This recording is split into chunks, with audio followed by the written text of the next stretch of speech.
अब इस वक्त एक मशकूक कैफियत पाई जाती है इंतखाबात को लेकर, तो जो आइनी बालादस्ती है वो तो मुतासिर होना शुरू हो गई हुई है। वैसे ये बात यह है कि आप चीज़ों को किस तरह परसीव करते हैं, और मैं समझता हूँ कि मीडिया को भी ज़िम्मेदाराना रोल अदा करना चाहिए। इस तको दौड़ में नहीं चाहिए कि जी ब्रेकिंग न्यूज़ हम दे रहे हैं, जो सबसे पहले ब्रेकिंग न्यूज़ किसने दी, वो भी उतने ही ज़िम्मेदार हैं। इस मुल्क के बाशिंदे, उन पर भी ज़िम्मेदारी है, और वो भी मैं समझता हूँ आइन की बालादस्ती पे बिलीव करते हैं। हम बिल्कुल यकीन रखते हैं कि सहाफ़त की आज़ादी पे यकीन रखते हैं, लेकिन एक नेशनल रोल, एक नेशनल करैक्टर भी होता है।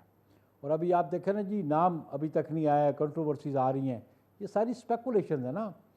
जब हमारा आपस में मामला तय हो जाएंगे और जो टाइम फ्रेम है उसके मुताबिक अनाउंस आ जाएगी तो गुड इनफ। आपने पंजाब और KPK का कहा, इसका देखें, प्राइमरीली देखें कि उसका जो चीफ मिनिस्टर है जो एडवाइस कर रहा है कि इसको डिज़ोल्व करो, वो डिसोल्यूशन से पहले भी उसके हक़ में नहीं था, डिसोल्यूशन के बाद में भी उसके हक़ में नहीं था।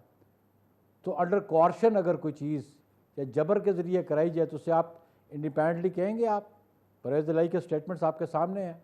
सिमिलरली वो KPK में है, और फिर एक कंट्रोवर्शियल जजमेंट आ गई, और जिसकी जजमेंट की वजह से वो इंतखाबात नहीं हो सके, फिर उस पर आके ब्रीफिंग भी बाकी अदारों ने भी दे दी।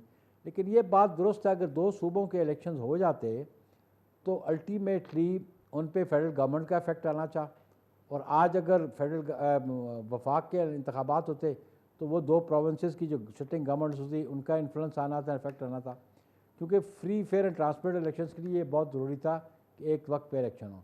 मैं